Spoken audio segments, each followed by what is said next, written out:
Cleo the Caterpillar by Cutesy Pies. In the heart of a green and peaceful garden, there lived a little caterpillar named Cleo. She had bright blue eyes, soft green fuzz, and a happy wiggle in every step. Cleo loved three things: munching fresh leaves, napping on sunny branches, and most of all, making others smile. One morning, Cleo crawled to her favourite breakfast leaf. It was big, juicy, and perfectly round. She said, "This one's going to be delicious."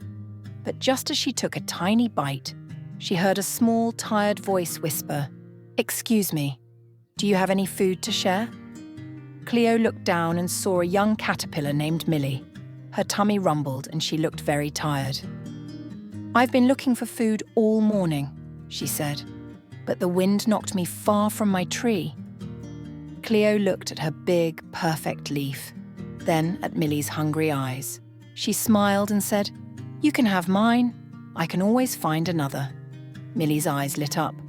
"Really? You'd give it to me?" Cleo nodded. "Of course. That's what friends do."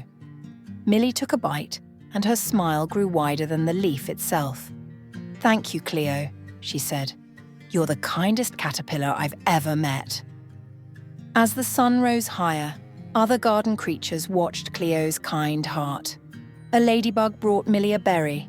A bird chirped a little tune just for her. Even the flowers seemed to bloom a bit brighter near her. That night, Cleo curled up under a leaf and whispered a tiny prayer. "Dear God, thank you for helping me share. It made me happy. And someone else too."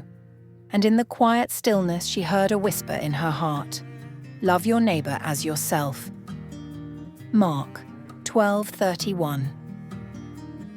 Sleep well, little one. May your heart always be full of kindness, like Cleo's. The end.